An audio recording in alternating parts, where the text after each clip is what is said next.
Wahyu 12, 7-9. Maka timbullah peperangan di sorga. Mikael dan malaikat-malaikatnya berperang melawan naga itu. Dan naga itu dibantu oleh malaikat-malaikatnya. Tetapi mereka tidak dapat bertahan. Mereka tidak mendapat tempat lagi di surga. Dan naga besar itu si ular tua yang disebut iblis atau Satan, yang menyesatkan seluruh dunia, dilemparkan ke bawah. Ia dilemparkan ke bumi bersama-sama dengan malaikat-malaikatnya. Jadi tema kita ini dua kerajaan.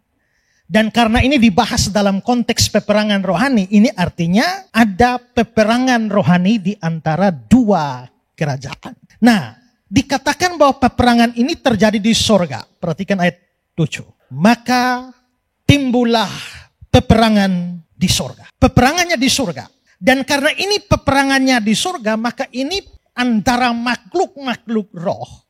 Maka ini pasti bukan pertempuran fisik. Ini bukan pertempuran jasmani. Tapi ini melibatkan dimensi spiritual yang besar. Maka boleh dibilang ini memang peperangan rohani. Nah, karena itulah maka ini ada peperangan rohani antara dua kerajaan. Nah, hari ini kita mau secara khusus bahas soal peperangan ini. Dan saya mau bahas beberapa hal. Pertama, mari kita lihat tempat dan waktu peperangan ini. Ya, tempat dan waktu peperangan ini. Tempatnya di mana? Surga. Gampang ya, karena teksnya bilang peperangan di surga. Ya kan? Tapi peperangan ini terjadi kapan? Menurut saudara kapan? Nah, ini tidak mudah. Ya, saya baca banyak referensi dan banyak buku yang mengatakan bahwa peperangan ini terjadi di awal dunia atau di awal sejarah dunia. Mengapa? Awal sejarah dunia, perhatikan ayat 9. Dan naga besar itu si ular tua yang disebut iblis atau Satan yang menyesatkan seluruh dunia dilemparkan ke bawah. Dia dilemparkan ke bumi bersama-sama dengan malaikat-malaikatnya.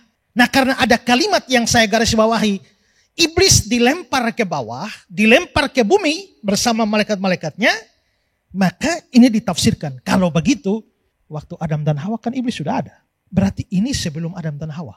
Berarti di awal sekali sejarah dunia. Ya. Maka muncullah pandangan ini peperangan di awal dunia. Bahkan sebelum manusia jatuh dalam dosa. Saya berikan komentar dari De Heer.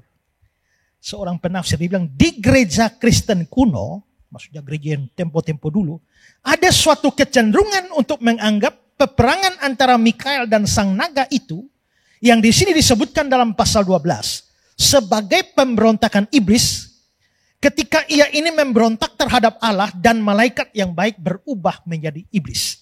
Masih sebelum diciptakannya manusia. Jadi di awal. Setuju? Setuju. Ya. Masalahnya begini. Di dalam ayat selanjutnya yakni ayat 10. Kita diberitahu bahwa akibat kala perang. Iblis dilemparkan ke bumi. Di ayat 9. Maka iblis tidak lagi dapat melakukan pekerjaan mendakwah orang percaya di surga.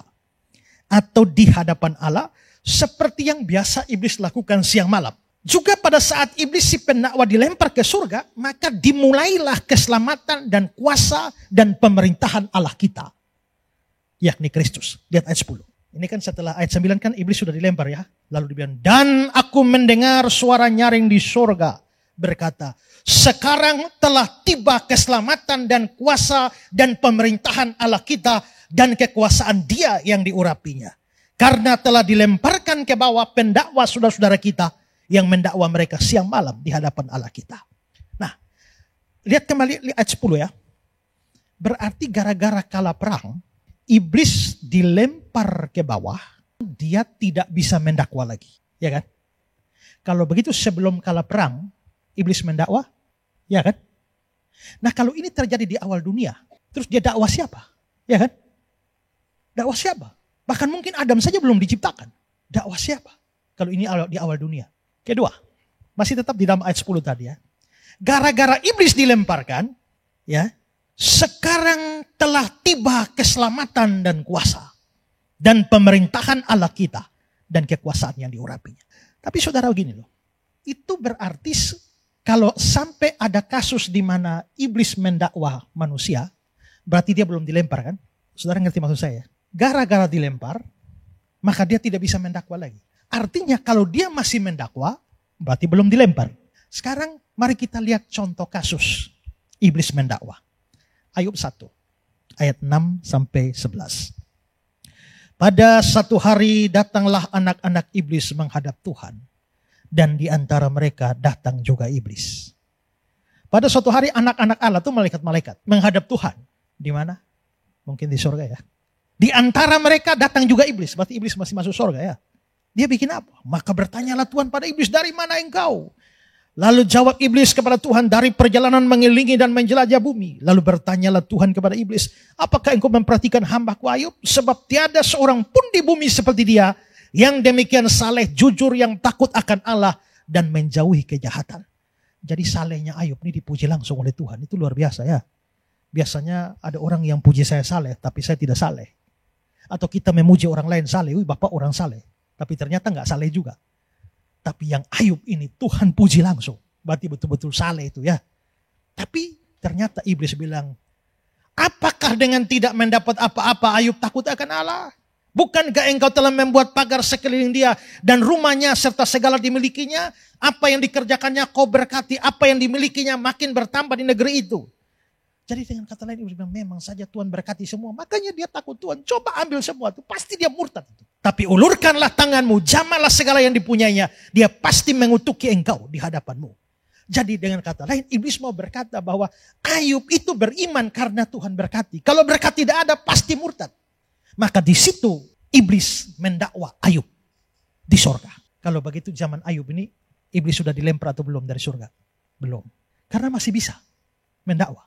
Itu sama dengan Ayub pasal 2 ya. Pasal 2 sama. Tapi lihat lagi Sakaria 3 ayat 1. Kemudian ia memperlihatkan kepadaku imam besar Yosua berdiri di hadapan malaikat Tuhan. Sedang iblis berdiri di sebelah kanannya untuk mendakwa dia. Berarti masih ada ini iblis mendakwa. Kalau iblis sudah dilemparkan ke bumi di awal dunia, mana bisa dia masih mendakwa Ayub? Mana bisa dia masih mendakwa Imam Yosua?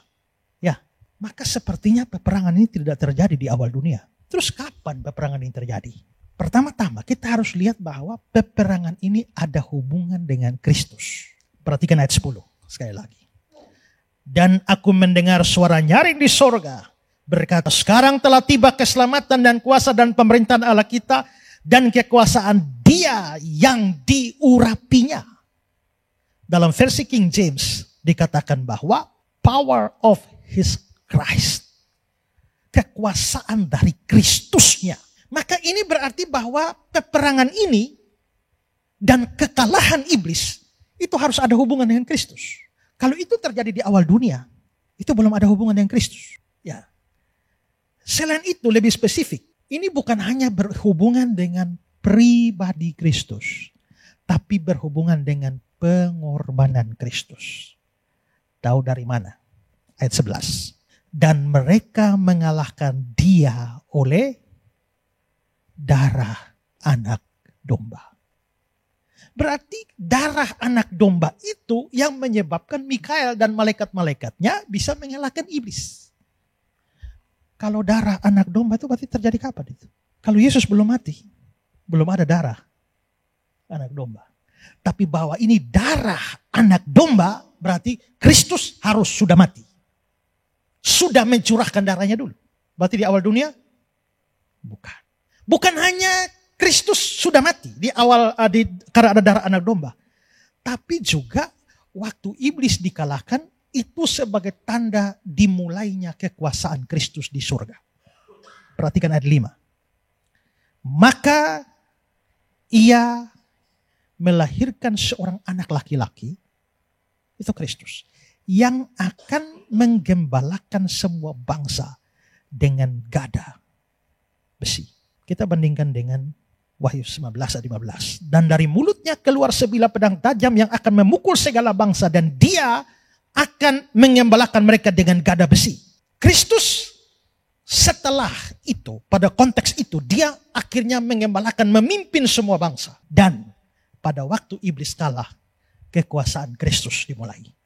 Perhatikan ayat 10 sekali lagi. Dan aku mendengar suara nyaring di surga. Sekarang telah tiba keselamatan.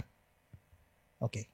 Kalau peperangan ini terjadi di awal dunia, sebelum Adam, lalu iblis sudah jatuh, apakah keselamatan sudah mulai? Belum. Tapi di sini dari konteks ini, begitu iblis dilempar, keselamatan mulai. Ya, sekarang telah tiba. Begitu iblis jatuh, sekarang telah tiba keselamatan.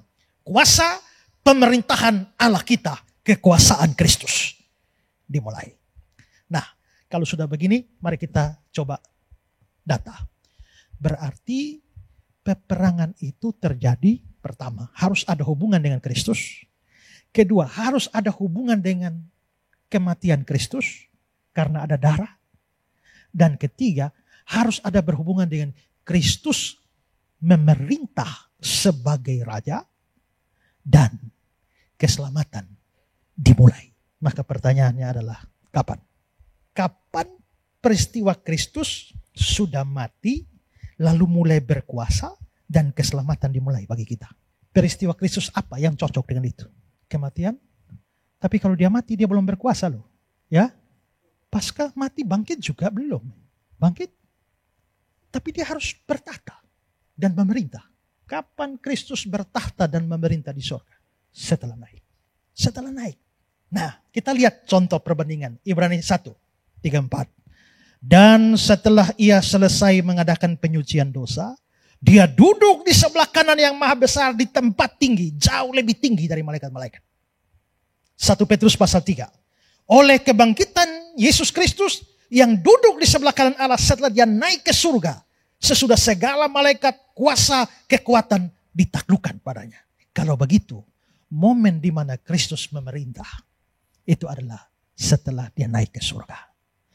Maka peperangan ini terjadi kapan? Pada saat Kristus sudah mati, sudah bangkit, dan naik ke surga. Begitu Kristus mati, darah anak domba, naik ke surga, dia bangkit, naik ke surga.